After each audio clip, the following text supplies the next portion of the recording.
Graceful amber window.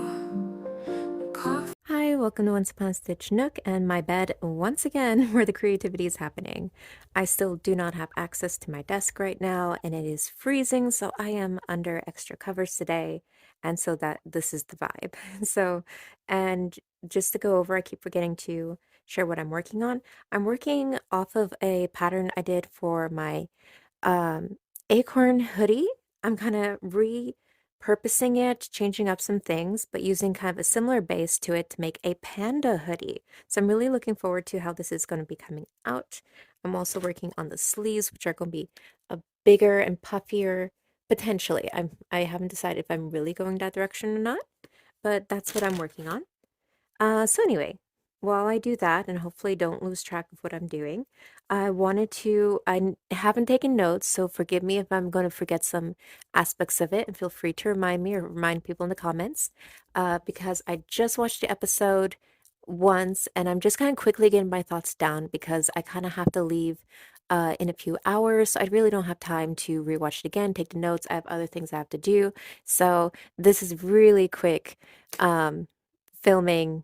I'll edit it later or sometime, and then we're going to roll with it. So, anyway, so we are on episode 7, the semifinals. And it is really interesting with this episode because they start off really changing things up. Wait a minute, I already made a mistake. Great. Um, so we've always had the format of doing solo challenges and then team challenges. Here they immediately reversed it with no explanation that I recall, that we're starting with team challenges. And it threw me off so much. And I was convinced, despite I started on time as it went live, at least in my time zone, and I was sure I must be in the wrong point in the episode. But no, they start with the team challenges and then go to solo challenges. I imagine it may be to they're trying to well, again, this episode they really amped up the drama of it, and maybe having the solo challenges, which are usually more important whether you stay or not, be at the end made more sense for that, but they didn't address it at all. Felt weird. So, and maybe that's a better way to go. Maybe they'll change the format to that. And if they do another season, who knows? So we're starting with the team challenge this time, which was to repurpose an Aaron sweater. And they quickly gave a little brief description of Aaron, it's rich with the different kind of cables and motifs that are often very symbolic. They used to be chosen very purposefully and still are today. You can choose very specific ones that symbolize things you wish. Some of them were hoped for kind of good luck and protection of sailors, things of that sort. So they briefly mentioned that, and so that was, nice. I wish they would always put in just a little more history of what they're dealing with. I do think it's interesting just in general. So anyway, they are to repurpose an Aran sweater into a couture dress ready for the catwalk. So this is definitely Di and Sheila's wheelhouse in this whole, series. And I was really feeling it with this one particular, that this was definitely giving Holger an edge, the only fashion tailor one here. He definitely had an edge on this because it's just fully designed, fully high end, and within a fashion sense of um, again, even when you're kind of conceptually developing a garment, there's, I think, a different approach than what you do for a catwalk for something so grand as that. It's a bit of a different world than your average knitter and crocheter is maybe familiar with. Not everyone, but your average, perhaps. And so, but with Di and Sheila being um, designers for high-end knitwear, it definitely has always been their things that they want kind of over the top. They want maximalism. They want wow constantly. Wow, wow, wow. As we've seen in the first one.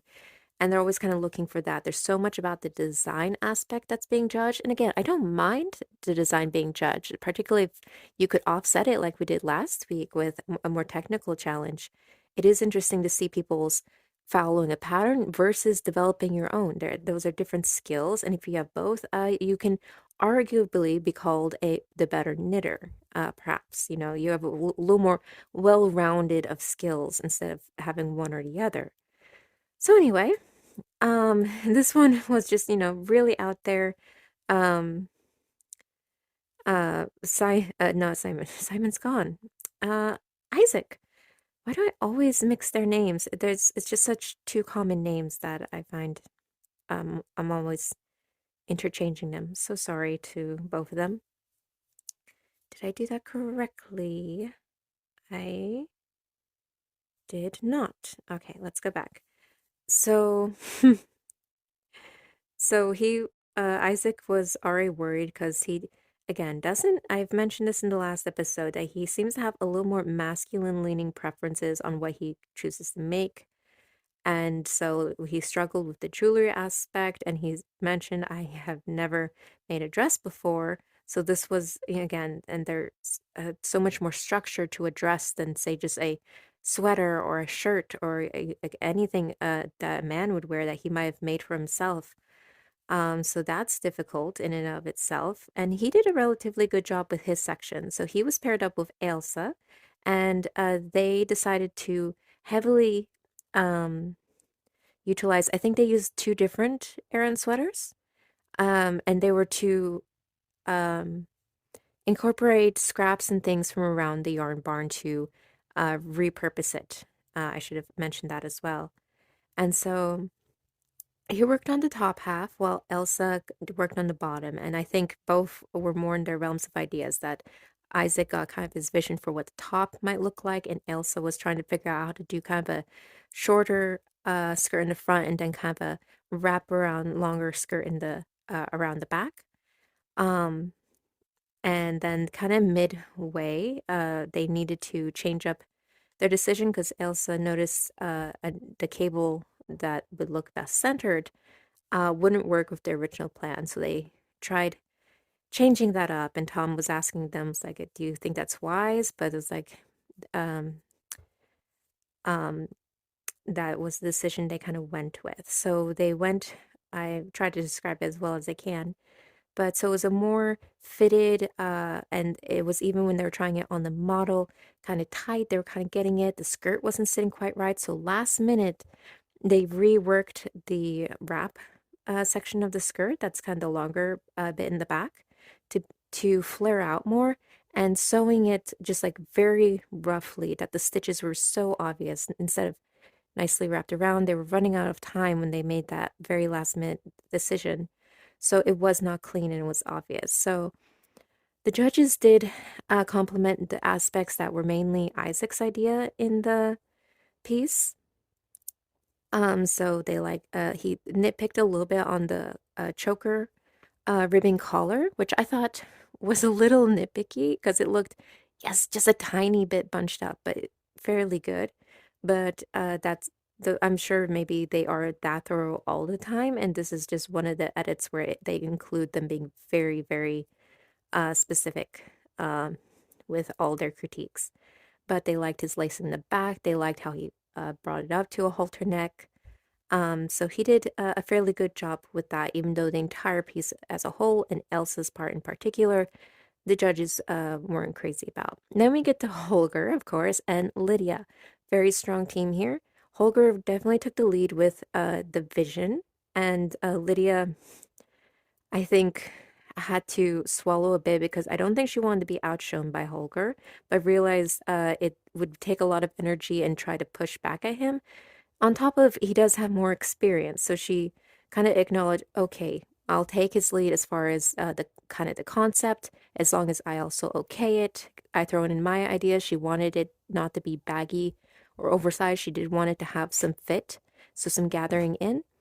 And then she emphasized that her skills were really going to be able to show through, which they did.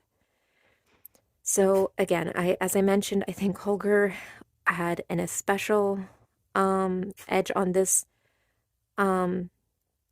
challenge. They went a little more unconventional with their approach, where they took the front and back panels and used that big mass for the sleeves. So the sleeves would be very voluminous, so very dramatic. And so Lydia gathered, picked up stitching for the ribbing to really condense it down. So you got this big um, balloon shape of a sleeve that came down to a relatively shortened what's it called? Cuff. And at least the judges in the edit didn't note they did commend how small they were able to get it, and maybe it was just kind of being acknowledged that it would be very difficult to get any smaller, but it did leave kind of a big gap still on the sleeve. And again, maybe that's a look that is seen and accepted in fashion. I personally wouldn't like that. I wouldn't want to wear that. But again, I'm not walking a catwalk. Um, and then they incorporated some other like strips of some other, I don't even know what it was. Holger just kind of brought some cloths that were either squares or diamonds kind of sewn together, and then Lydia knitted triangles, was it triangles or diamonds, to insert into the skirt to give it volume. Oh, Holger taught me a word. Godet, I think it was. Godet. Tom made a joke, Godet mate. Um, and that those are inserts into skirts. You often maybe see them with denim skirts when you add kind of a pattern fabric in between to give it a flare and broaden out the sides, things like that. So they did that. And then kind of the body of it kind of had it cinched in at the front, so it did look very high-end fashion. It definitely looked perfectly suitable for a catwalk. So of course the judges were amazed by it. They immediately probably knew who it had done it. um you know um it was a little bit obvious, I suppose. And again, Holger had such a this one part felt particularly unfair. I've kind of let it slide most of the time with Holger, knowing he has more design background and things, that is something he has that the others don't. And it shows through. Wait a minute. No, we're fine. But this one particularly bugged me a bit. So of course, Holger's and Lydia's did well. And both Isaacs and Elsa were starting to get nervous and thinking, okay, we really need to bring our A game for our solo challenge because we're the two on the chopping block right now. Um, and I wanted to touch on this while I remember. So everyone is getting a little more background on how invested they are at this point. Lydia talked about this can provide so many opportunities for me, whether it be for my designs, for my yarn shop, for I could host with Tom. It could be anything. She referenced something else that I don't know what that was. Maybe it's a British thing, maybe it's a TV thing. I don't know. But she kind of laughed about that. But she's like, you never know. So she's kind of thinking that way. Then we got kind of Holger's backstory, how um he had to leave his business and his work and everything to go back and take care of his father who had become sick and kind of stop his life. And now that he came back to the UK, he says, I kind of need to rebuild life and do something for me. And this became part of it, this contest. So we're getting his investment in there, and we're seeing everyone becoming very competitive and eyeing each other up.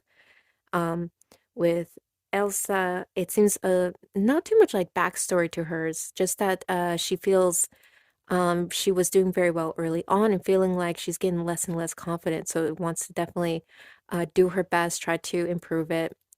Isaac's was a bit with his a little bit of story of his grandmother, as we'll talk about in a little bit, who would probably be looking down on him and saying, come on, you can do it, get to the finals, he joked.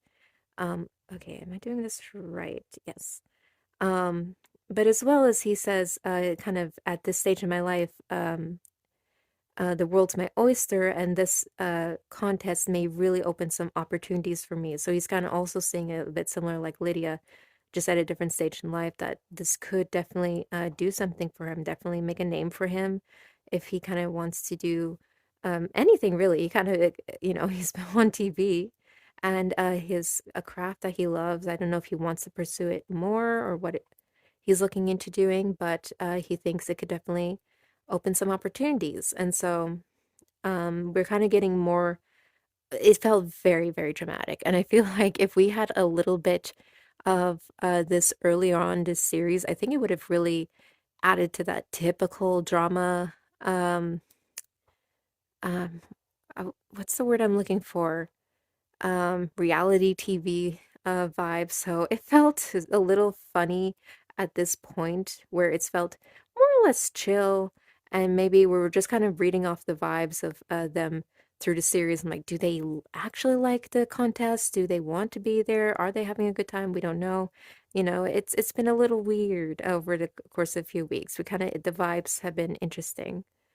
So that was something interesting that popped up just this episode. Now, on to the solo challenge. So the solo challenge was to turn rags to bags. So they were to use some kind of unconventional material, turn it into yarn, and then use that material, now yarn, into a bag of their choosing. It had to be they really wanted to see how far you could stretch the idea of the material you chose. They definitely wanted to see you thinking outside the box. The bag had to be functional. It had to pass a practicality test, which they gave it a little weight with some yarn to see if it would hold. So similar like the deck chairs. And I felt like there was another criteria. And I remember thinking in the criteria, they really didn't mention too much about the design aspect. Mostly that they definitely wanted it interesting material and that it be a bag. They really wanted to see you thinking how to incorporate it into a bag and that it could be a practical, functional bag. Um, but I'll hopefully remember to touch on a thought I had later. So let's go over um, the solo challenge. So Holger, what did he use? I forget the material he used. I remember I spaced out as it got to that part.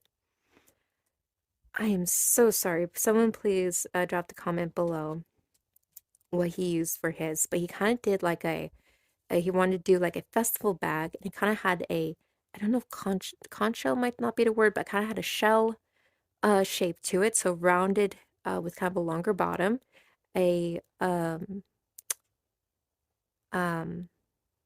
flap that was fastened with a bobble button, so kind of a crocheted button, tassels, and then he'd use a good um, textured stitch to provide this combing raised ridging to give the shape again a little more of that shell look. It was very beautiful, and then a good strap. And he lined the bag and he used woven material, I think, within the strap itself to reinforce it. So again, I think leaning into his background, he knows structurally what he needed to give it integrity as well as the design.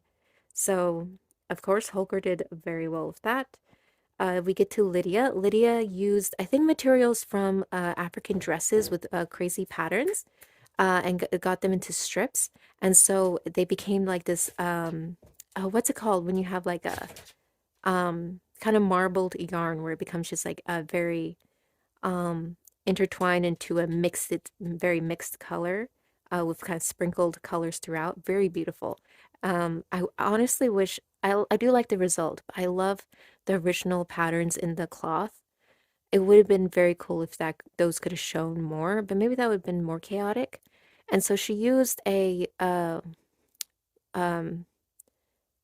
is weave stitch the right word? Is to kind of mimic weaving where she's has to basically work the two. I haven't done this myself, but I've seen the concept where you kind of knit one side and then knit along the other. So you're doing it twice to give it that extra um, support as well as, and so, but it was working out very slowly and the material was difficult to work with. So we saw her struggling, but the end result turned out beautiful. She kind of incorporated the handle into it as well, which was more of a gold um, from a gold cloth dress and pattern. Beautiful. And so well done with her. So she and Holger were definitely up there. Now let's get to the two that we're worried about. So Elsa chose to get some of her sisters and her mom's leggings that they use for the gym to make into a gym bag. So fun, good concept. And I'm interested in Elsa seems to what am I doing? Hold on, let me think what I'm doing here. Yeah, I'm not supposed to work into this. Elsa tends to, what am I about to say? She seems to pull on certain like vintage and historical patterns that she's seen. We saw it before where she'd seen a vintage design that she used the concept for in her zebra pattern. And here she was using the concept of using stockings to make kind of shoes or slippers for soldiers, I believe it was, in one of the World Wars. So very cool concept. So that's what she kind of was thinking of that oh, that's an interesting material. I can use leggings, kind of stockings for a similar effect. And she did crochet, trying to tighten her tension to give make sure it wasn't too stretchy and would hold, which she was semi-successful with, but the structure of the bag itself turned out uh, kind of floppy. It didn't hold a beautiful presentation. She gave some little mesh pockets where you could keep a bottle or something in. The strap itself was stretchy and loose and kind of ugly, unfortunately. I have to say, I was so sorry to see that. Um, so I have to say I didn't like her bag. And it really is sad to see like Elsa's uh streak really deteriorating on this show right now, that she's struggling and losing confidence, and some of her ideas just aren't coming as um well as she had done in earlier challenges. Having good ideas, but the execution just kind of not, maybe not quite matching it. So that was Elsa's bag. Um, and hers, I think, held the least well of the testing challenge. Held, but not the best. It was mostly in the strap rather than the bag. The bag seemed to fine, but I think honestly, if you put a water bottle into it, it would have really pulled. So I do have to say, I don't think it was highly functional, and I don't think it ended up being a good design. And then we get to Isaac's. Now, Isaac, this is where we get the story of his grandma, who he didn't know until her passing, but that she also crocheted. And he came across a whip. I think it was a whip that she had been working on before she died, which had a lace pattern, which he was intending to incorporate into this.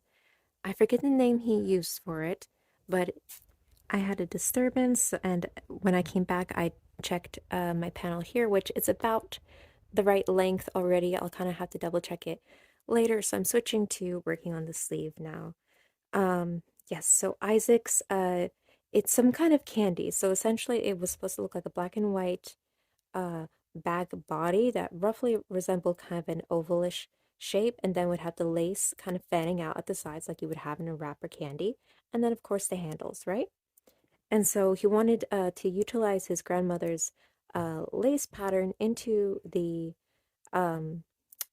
fanned out edges that would be the wrapper edges. As you twist them, they hang out. That was supposed to be the lace. Then he was doing the stripe black and white. He was using t-shirt yarn, if I recall correctly, black and white. And he took a long time to work on cutting his strips, trying to be very precise with it. And that he does have a running um, getting docked points for being slow and not always finishing his task completely. So was definitely worried about him uh, with that. Starting to worry about Isaac more and more as we go along, because he is getting. You're starting to really see where his weak points are, and coming up with a design and then conceptually delivering upon it. Um, he just needs kind of more time to process, I think, through all of that, opposed to where he thrived with the lace work and finished that quickly. He just had to follow directions simply, and so he could put all his energy and effort into that. So anyway, so he was really slowed down by quite a lot. Where everyone else had started on their backs, he was still cutting up his strips. And as he built up his bag, he was I forget whether the method he was using or if it was just because of when he timed it, but he was so behind with his bag. So he didn't get to do the lace bit at all, which was quite unfortunate. Oh, my dog rudely entered and interrupted us. Yes, so he didn't get to do the lace bit at all. He managed to get in the body of the bag, so the essential bag with the stripes and the handles. It didn't have the cleanest finish by the time he was done, so that was also a little rough around the edges.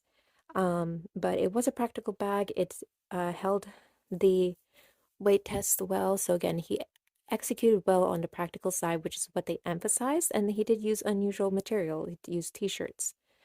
Um, but I don't like the solo challenges and where it really creates bias in the judges as they go around. I remember particularly in the amigurumi episode where they saw what Simon was working on with his bacon. And so even though Isaac was judged, I believe, before him with his piece and he had bacon, his bacon was perfectly fine. And if they hadn't had the standard of Simon's before, I think they wouldn't have commented on it and it was a very good um bacon in itself. Maybe in the final judging, yes, you would have to say yes, Simon did a better realistic bacon. Where Isaac's was a little more play bacon, like toy bacon looking. Or uncooked bacon even, you could say, but I didn't like that how they already had the bias when judging him. And yes, it would have been the same case probably if Simon was judged first and then Isaac came along and was like, "Oh, yes, you did bacon, but we now have the standard of Simon's." Same thing with when Holger crocheted over his buttons. Everyone who did regular buttons were doxxed for it because there was now a standard that judges were using to apply to everyone. They now were like, well, now that's the best thing, and you are falling short of the best threshold. So, to a degree, I understand that has to be in consideration at a point that there's that extra effort put in, but because they go around and see everything, I like the blind solo challenge because kind of like the accident with the sewing the cardigan inside out, they had to guess and were speculating whether that was intentional. If they had been wandering around as they do in the solo challenges, they would have known the original concept. They would have asked them what they were planning, um, and what they were thinking. They would have seen kind of if things were going awry, and then they would have immediately known, oh, that's a mistake. And oh, what a big mistake that is, because it doesn't match the original concept. But they had to consider, oh, maybe that is the concept. So I really felt it in this case with Isaac's bag. They could have definitely criticized that it didn't look polished. It was rough around the edges. It wasn't cleanly done, but it looked like just a decent bag.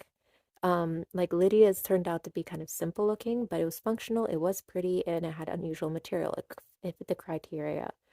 The design of it itself, other than using an interesting stitch technique, wasn't as grand as Holger's. Holger's did a grand design to his.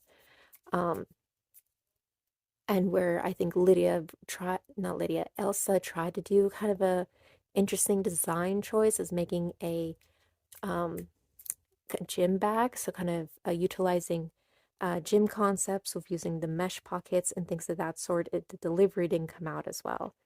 So the design of what ended up being Isaac's bag, I think would have been fine. If they hadn't known, they already knew that he had planned to make it like a candy rap, they were doxing him for failing that and that his time had run out. But if they hadn't known that, how would they have judged the bag? That bugged me. I have to say that bugged me with this and that they do it that way. I understand that that's kind of the bake-off thing where the judges kind of go around, they see, okay, well, yeah, what's your process right now? And they see if things are going awry or what your original plan was. And they can commend you if it at least tastes good in the end, even though, oh, it's not what you quite planned. You had to quickly change things, or you didn't get to add, some kind of cookie sculpture on the top or something. Um, and again, I need to watch it. I know I'm incentivized to watch the British Bake Off after this show. I think it would be quite relaxing. But I understand it's taking from that concept where the judges do walk around and you get a little more time and interaction with them other than just the judging. And you get to see a little, maybe more character, a little more interactions, and see how that builds up. Since Badai and Sheila, at least on screen, I hear it's different in person and the experience that they are quite lovely to be around, and they are the people have good things to say about them. The contestants have had good things to say about them, but they don't come off like they're building relationships with people there on screen. That we see that, and again, they are judges, so you don't want that too much as well. So they definitely feel very judgy to me, and so I don't know. It was rubbing me wrong. It was rubbing me wrong because I think um, since they knew that Isaac failed mainly because of the time constraint, and since that has been a theme that they have pointed out to a few times now, this was kind of the nail in the coffin. So I'll spoil it now. He does get cast off. Isaac is the one to go. It was kind of between him and Ailsa, of course. And so, and I know I'm biased. I know I kind of am treating Isaac as the little baby of the show, and I've really been holding out for him to stay in as long as he can. And I had high expectations for Elsa. I was thinking she can definitely be one of the final contestants. But I don't know if this time she earned it over Isaac, since her bag also wasn't great, and her section of the team task was the worst of the piece, where Isaac's got, at least again on the edit, the most praise, that got the most recognition for how well it was done on his part. And again, he doesn't do well with um, such subjects like dresses and jewelry. Those are kind of a struggling point for him. So he had kind of leaned into Elsa's direction for it, since she would have more of an eye, maybe what would look good for a dress. Um, he probably would have had no idea where to start with that. So he was um, glad just to kind of take her lead on that and incorporate some of his own ideas for the top. And he executed them well. So I think it was tight, and I could have seen either of them going, but I knew it was a timing thing that really probably did it for him with the judges, and I am bothered by that in this particular instance, especially.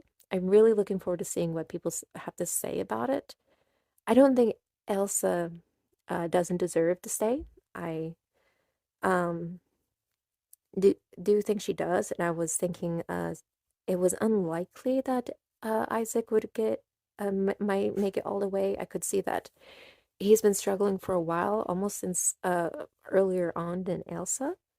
But that he has been able to come back and learn and build up some ideas. But in this episode in particular, I would have put him higher, even though, yes, I know that the timing thing, the judges don't like, and they keep saying, like, at this point in the show, we should see this or this or this.